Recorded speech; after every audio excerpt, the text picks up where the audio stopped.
परिचय। अधिकतर परिस्थितियों में हमारे आसपास की चीजों में कुछ न कुछ बदलाव होता है। इनमें से कुछ बदलाव अस्थायी, जिनमें कुछ नए तत्व न बने, उन्हें भौतिक बदलाव कहते हैं। कुछ अन्य बदलावों में नए तत्व बनते हैं और कुछ अपनी पहचान खो देते हैं। इस तरह के बदलावों में हम मूल वस्तु को वापस नहीं ला सकते, जिसका सीधा और सामान्य मतलब यही है। उन्हें स्थायी बदलाव के तौर पर जाना जाता है। उदाहरणार्थ, कागज के जलने पर कार्बन का बनना। जब कागज जला दिया जाता है तो कार्बन के कण राख बन जाते हैं। इनको दोबारा से कागज नहीं बनाया जा सकता। इस तरह ये स्थायी रासायनिक परिवर्तन है। उद्देश्य। इस पाठ के अंत में आप निम्न करने में सक्षम हो जाएंगे: रासायनिक परिवर्तन को पहचानना, रासायनिक प्रतिक्रिया के समीकरण लिखना, रासायनिक परिवर्तन को वर्गीकृत करना, विभिन्न तरह के रासायनिक प्रतिक्रियाओं के उदाहरणों की सूची बनाना। रासायनिक अभिक्रियाएं। एक रासायनिक अभिक्रिया वो होती है जिसमें तत्व या तत्वों की रासायनिक प्रतिक्रिया से एक नया तत्व या कई तत्व बनते हैं। ऐसे पदार्थ जो रासायनिक प्रतिक्रिया में भाग लेते हैं उन्हें अभिक्रिया यानी रिएक्टेंट्स कहा जाता है। जो नए पदार्थ बनाते हैं उन्हें उत्पाद कहा जाता है। लोहा और सल्फर रिएक्टेंट्स हैं और आयरन सल्फाइड उत्पाद है।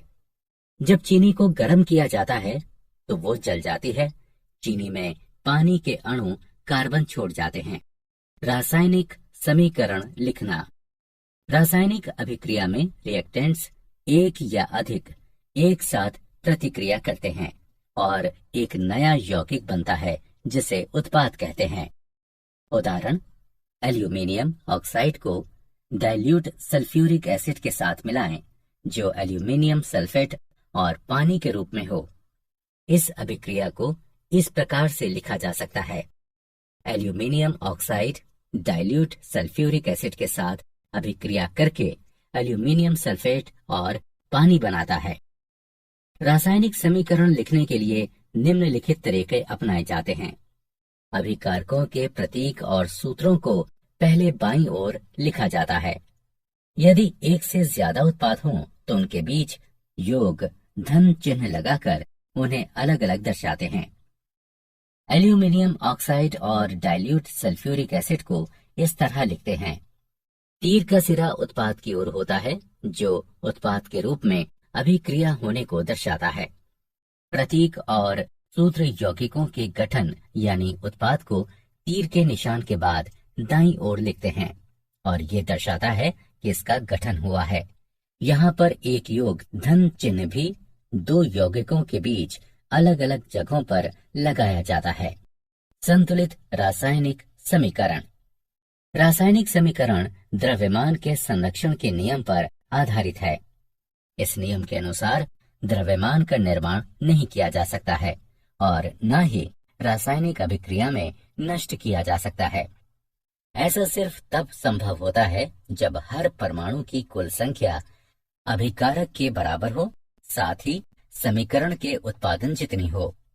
जिन समीकरणों में विभिन्न तत्वों के परमाणुओं की संख्या अभिक्रिया से बनने वाले उत्पादन जितनी परमाणुओं की संख्या हो तो उसे संतुलित समीकरण के रूप में जाना जाता है। संतुलित समीकरण। उपरोक्त समीकरण एक असंतुलित समीकरण है। इसमें सल्फर का सिर्फ एक परमाणु है जो अभिक्रिया की ओर है, जबकि उत्पाद की ओर सल्फर के 3 परमाणु हैं। अब यहाँ अभिकारक की ओर 6 हाइड्रोजन के परमाणु हैं और उत्पाद की ओर सिर्फ 2 हाइड्रोजन परमाणु हैं। उपरोक्त समीकरण में H2O अणुओं को 3 से गुणा करते हैं। समीकरण 2 अब बनता है इसमें। अब समीकरण में ऑक्सीजन परमाणु 15 हैं जो अभिकारक और उत्पाद की ओर हैं, इसलिए अंतिम समीकरण संतुलित है। रासायनिक अभिक्रियाओं के प्रकार। तत्वों और यौगिकों के मिश्रण से कई तरह के पदार्थ बनते हैं। लाखों यौगिक तत्वों या यौगिकों की रासायनिक अभिक्रियाओं से बनते हैं।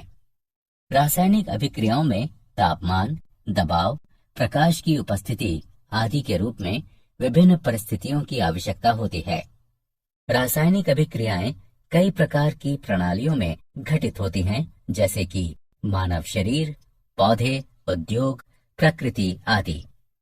रासायनिक अभिक्रियाओं के 4 प्रकार होते हैं, जो कि इस प्रकार हैं: संयोजन अभिक्रिया, अपघटन अभिक्रिया, विस्थापन अभिक्रिया, द्विविस्थापन अभिक्रिया।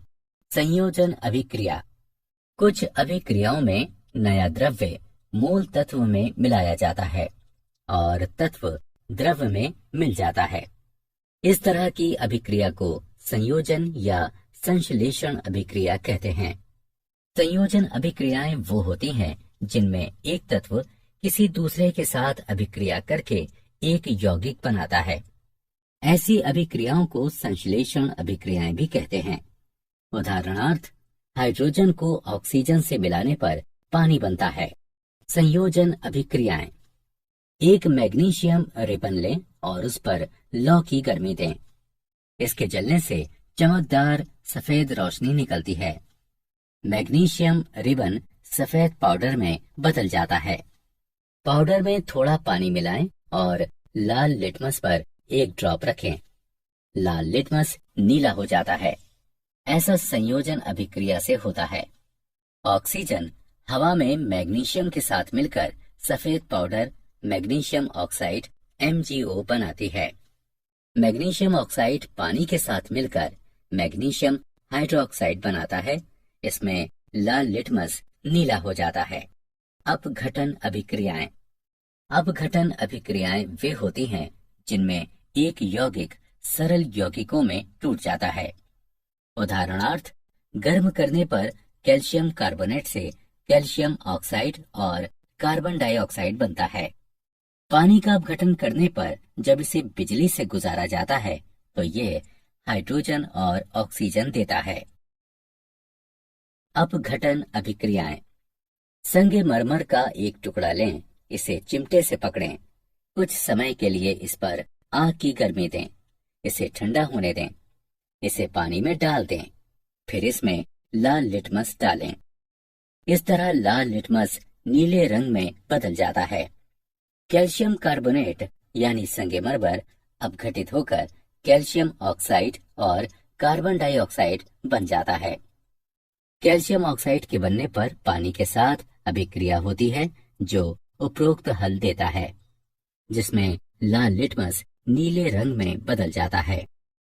एक टेस्ट ट्यूब में 0.5 ग्राम जिंक कार्बोनेट लें। टेस्ट ट्यूब को एक काग और एक डिलीवरी ट्यूब में फिट करें। लौ से उसमें ऊष्मा दें। इससे एक रंगहीन गैस बाहर निकलती है। इस गैस को नींबू पानी से गुजारते हैं तो ये दूधिया हो जाता है। जिंक कार्बोनेट को गर्म करने से यह अपघटित होकर कार्बन डाइऑक्साइड गैस और जिंक ऑक्साइड बनाता है। कार्बन डाइऑक्साइड नींबू पानी को दूधिया कर देती है। एक चाइना डिश में 1.0 ग्राम फेरस सल्फेट लेकर गर्म करें। तेज गर्म करने पर फेरस सल्फेट का रंग हरे से बदलकर भूरा हो जाता है।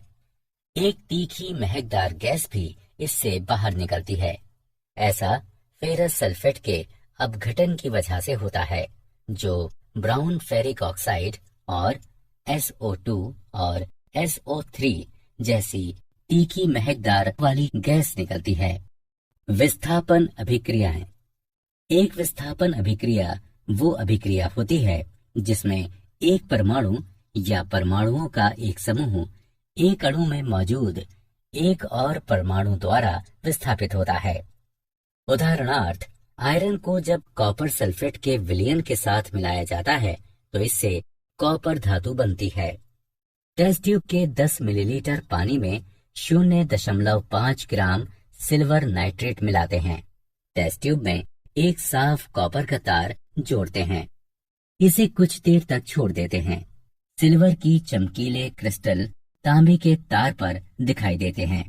इससे विलयन का रंग नीला सा हो जाता है, जो कॉपर नाइट्रेट के रूप में होता है। इस अभिक्रिया में लौह धातु को कॉपर के साथ मिलाने पर कॉपर सल्फेट का विलयन विस्थापित होता है। एक टेस्ट ट्यूब में कॉपर सल्फेट विलयन लेते हैं। कॉपर सल्फेट विलयन में लोहे की कील डालते हैं और इसे कुछ समय के लिए छोड़ देते हैं। कुछ समय के बाद विलयन का नीला रंग फेड्स और लाल रंग की कॉपर धातु कॉपर सल्फेट से विस्थापित हो जाती है। विस्थापन अभिक्रिया जो होती है। विस्थापन अभिक्रियाओं के कुछ अन्य उदाहरण हैं। द्विविस्थापन अभिक्रियाएं। द्विविस्थापन अभिक्रियाएं वे होती हैं जिनमें दो यौगिक आयनों को बदलकर दो नए यौगिक बनाते हैं। इन अभिक्रियाओं को पार्टनर एक्सचेंज अभिक्रिया के नाम से भी जानते हैं। ये अभिक्रियाएं आयनिक यौगिकों में होती हैं। उदाहरणार्थ कॉपर सल्फेट और हाइड्रोजन की अभिक्रिया में सल्फाइड, कॉपर सल्फाइड और सल्फ्यूरिक एसिड बनते हैं। इस प्रकार कॉपर का पार्टनर बदलकर हाइड्रोजन सल्फाइड में हाइड्रोजन के पार्टनर के रूप में होता है। बेरियम क्लोराइड और सल्फ्यूरिक एसिड की अभिक्रिया से बेरियम सल्फेट बनता है जो द्विविस्थापन अभिक्रिया है। निराकरण अभिक्रियाएं भी द्विविस्थापन अभिक्रियाएं होती हैं। रेडॉक्स अभिक्रियाएं। रेडॉक्स अभिक्रियाएं वे होती हैं जिसमें ऑक्सीकरण और इसकी कमी से एक ही समय में होती हैं। इन अभिक्रियाओं में एक पदार्थ में कमी होती है जबकि अन्य ऑक्सीडाइज्ड होता है। क्रियाकलाप। एक चाइना डिश लें और उसमें थोड़ा सा कॉपर पाउडर लेकर उसे गर्म करें। कॉपर पाउडर का क्या होता है? कॉपर पाउडर की सतह का रंग बदलकर काला हो जाता है। ऐसा ऑक्सीजन के कॉपर के साथ मिलने से होता है जो कॉपर ऑक्साइड के रूप में बनती है। यदि हाइड्रोजन गैस इस गर्म सामग्री CuO से गुजारते हैं तो सतह पर ब्लैक कोटिंग बदलकर भूरी हो जाती है और फिर से ऐसा होने पर कॉपर प्राप्त होता है। क्यूपरिक ऑक्साइड यानी CuO बदलकर कॉपर बन जाता है। इस प्रकार क्यूपरिक ऑक्साइड से ऑक्सीजन निकल जाती है। ऑक्सीजन के हटने के बाद से इसकी कमी हो जाती है जिससे क्यूपरिक ऑक्साइड कॉपर के रूप में होता है। क्यूपरिक ऑक्साइड से इस ऑक्सीजन को हाइड्रोजन हटाता है, इसलिए हाइड्रोजन कम करने वाला कारक है। इस प्रकार ऑक्सीकरण और कमी एक साथ होते हैं। उदाहरणार्थ सोडियम को जब ऑक्सीडाइज्ड किया जाता है तो ये बदलकर Na+ हो जाता है। ऑक्सीकरण को ऑक्सीजन या हाइड्रोजन या इलेक्ट्रॉनों की एक पदार्थ से नुकसान या कमी के लाभ के रूप में परिभाषित किया जाता है। कमी या हाइड्रोजन या एक पदार्थ से इलेक्ट्रॉनों का लाभ ऑक्सीजन की कमी के लाभ के रूप में परिभाषित किया जाता है। जिंक ऑक्सीडाइज्ड होकर Zn2+ हो जाता है जब जिंक की एक छड़ को कॉपर सल्फेट के विलयन में डुबोया जाता है। इस अभिक्रिया में जिंक 2 इलेक्ट्रॉन खो देता है और Zn2+ हो जाता है। इस प्रकार जिंक ऑक्सीडाइज्ड हो जाता है।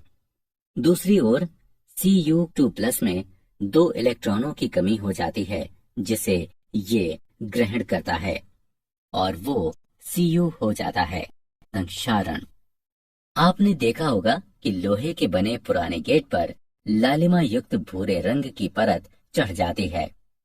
लोहे की चीजों में लालिमा युक्त भूरा रंग एक जंग होता है। कुछ अन्य सामग्री में भी इसी तरह का जंग लगता है। चांदी पर काली परत और कॉपर पर हरे रंग की परत भी इसी तरह के उदाहरण हैं। जंग एक प्रक्रिया है जो धातुओं को धीरे धीरे बाहरी हवा, नमी या उनकी सतह के हिसाब से रासायनिक क्रिया की वजह से होती है। विकृत गंधिता। अगर एक धातु में अभिक्रियाशील होती है, इसकी सतह पर धीरे धीरे ऑक्सीजन और पानी यानी नमी की मार पड़ सकती है। धातु हवा में मौजूद ऑक्सीजन और पानी के वाष्प के साथ अभिक्रिया करके यौगिक बनाता है। इन यौगिकों के बनने से धातु की सतह पर असर होता है। इससे धातु की सतह कमजोर हो जाती है। धातु की सतह पर यौगिकों के बनने से धीरे धीरे उसकी सतह और कमजोर हो जाती है और फिर हवा और पानी की वजह से इसे नुकसान होता है। यह प्रक्रिया आगे भी चलती रहती है। इस तरह हवा और पानी धीरे धीरे पूरी धातु को ही नष्ट कर देते हैं। जब हम खाद्य सामग्री, वसा या तेल को लंबे समय तक रखते हैं तो ये वक्रित गंधी हो जाते हैं और एक समय के बाद इसके दुर्गंध और स्वाद बदल जाते हैं। ऐसा खाद्य सामग्री के बासी हो जाने की वजह से होता है। विकृत गंधिता वसा युक्त और तैलीय चीजों में हाइड्रोलिसिस उपचयन से होता है। एंटीऑक्सीडेंट्स को खाद्य सामग्री में अक्सर मिलाया जाता है जिससे विकृत गंधिता का विकास उसमें न हो सके। प्राकृतिक एंटीऑक्सीडेंट्स में शामिल है polyphenols, ascorbic acid, tocopherols. Synthetic antioxidants हैं बटिलेटेड हाइड्रोक्सी एनिसोल और बटिलेटेड हाइड्रोक्सी टोल्यूनी। विकृत गंधिता को कुछ हद तक रोका जा सकता है। खाद्य सामग्री को रेफ्रिजरेटर में रखकर, खाद्य सामग्री को सूर्य की रोशनी से बचाकर और एयर टाइट कंटेनर में, खाद्य सामग्री के पैकिंग में नाइट्रोजन भरकर। नाइट्रोजन गैस खाद्य सामग्री को ऑक्सीकरण से बचाती है और इस तरह उसमें दुर्गंध नहीं आती। क्या आप जानते हैं स्लैक्ड चूने का उत्पादन CaOS जमा H2O गिव्स CaOH2aq की अभिक्रिया से होता है, जिसका प्रयोग दीवारों की पुताई में किया जाता है। कैल्शियम हाइड्रोक्साइड धीरे धीरे हवा से अभिक्रिया करके कैल्शियम कार्बोनेट की दीवार पर एक पतली परत बना देता है। कैल्शियम कार्बोनेट इसके बनने के 2-3 दिन बाद दीवार की सफेदी में बेहतर चमक ला देता है। दिलचस्प यह है कि संगमरमर का रासायनिक सूत्र भी CaCO3 है। सारांश, आइए हमने जो कुछ सीखा है उसे संक्षेप में दोहराएं। रासायनिक अभिक्रियाएं स्थायी बदलाव करती हैं। प्रत्येक रासायनिक अभिक्रिया एक संतुलित रासायनिक समीकरण द्वारा दर्शाई जा सकती है। विभिन्न प्रकार की रासायनिक अभिक्रियाओं की चर्चा करें। संयोजन अभिक्रियाएं, अपघटन अभिक्रियाएं, विस्थापन अभिक्रियाएं, द्विविस्थापन अभिक्रियाएं और